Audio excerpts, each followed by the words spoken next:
Certa ocasião, estava lendo um comentarista dizendo que, numa discussão sobre o homem poderia ou não poderia ter comido do fruto, né? Sem entrar na discussão, ele disse assim, olha, se o homem só conhecesse o Deus Criador, ele já conheceria um Deus cheio de poder.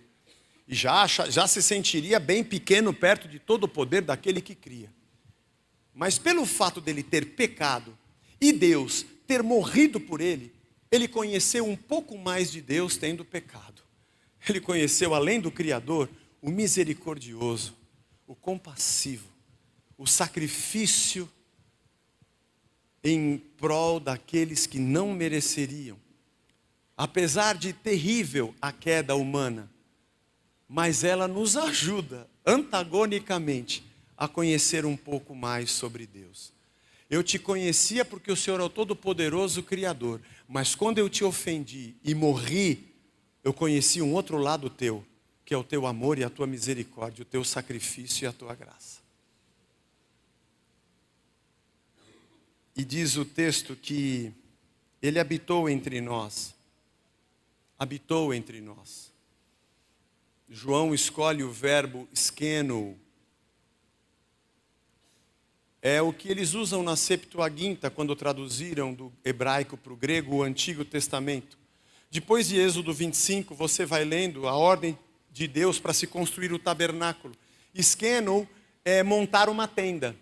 Tem o verbo meno, que é morar, o próprio verbo ser, estar, o verbo emi, é usado no sentido de morar em um lugar, estar numa localidade.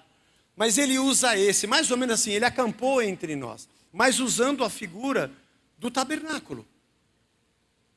É isso que significa o skeno. Montar o tabernáculo, montar uma tenda. O tabernáculo era o lugar onde ficava a arca, onde eles ofereciam o sacrifício. Era a casa móvel de Deus, enquanto o povo atravessava o deserto. Era uma tenda. Todo mundo morava em tenda. Todo mundo morava numa tenda. Aliás, você se lembra, quando Davi estabelece o seu reino, ele ora a Deus e fala, Senhor, você que está no caminho das letras, nós já passamos para o 2 Samuel, aliás, eu dei aula desse texto. Você que é aluno assíduo já ouviu essa aula. Senhor, eu moro numa casa de cedro, e a arca do Senhor ainda está numa tenda. Tem que construir uma casa. E Deus falou, eu nunca quis uma casa, eu nunca pedi templo. Mas ele estava na tenda. A tenda do tabernáculo ficava no centro do acampamento.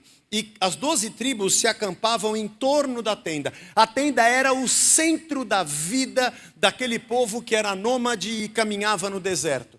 E você se lembra, de dia uma nuvem ficava sobre aquela arca, e de noite com uma coluna de fogo os protegia e os iluminava, porque a glória de Deus estava ali no meio da vida deles, acampado no meio deles. E quando João diz, ele habitou entre nós, o povo remete exatamente a isso. Ele montou a tenda junto com as nossas tendas, não foi um container, ele fez uma tenda.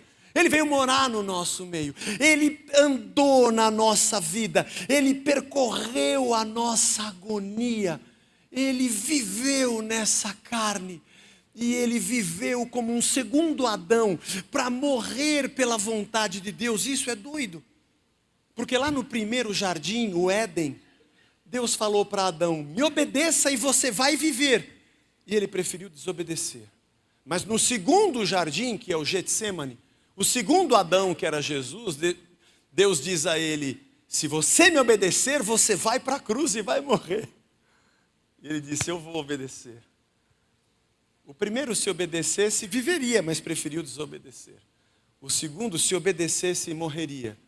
E ele obedeceu. Nós somos descendentes do segundo Adão. A partir daquele que foi uma entrega. E ofereceu o seu corpo em sacrifício vivo, santo e agradável a Deus. E andou aqui no nosso meio. E viveu a nossa vida. E sentiu o que a gente sente. E pisou no nosso chão. E também sabe cada angústia que a gente passa. E eu quero encerrar dizendo que nós a cada dia aprendemos um pouco mais sobre quem é o nosso Jesus. Uma vez uma pessoa me falou assim, Zé, eu não entendo o que está acontecendo. Porque sabe fulano, sei, você não imagina o que ele está passando agora. E disse assim, demorou tanto para ele se converter, a gente orava tanto por ele. Agora que ele se converteu e batizou, olha o que a vida dele virou, me explica isso. Essa pessoa queria que eu dissesse, não pode estar acontecendo, porque se ele se converteu, agora tudo vai dar certo, o resto da vida dele. Todo mundo que se converteu vai dar tudo certo. Nós vamos dividir a próxima Mega Sena, porque todo mundo vai ganhar junto. O prêmio da Mega Sena está em 300 milhões e foi dividido por 100 milhões de pessoas. Não, por 40 milhões de brasileiros, são todos evangélicos.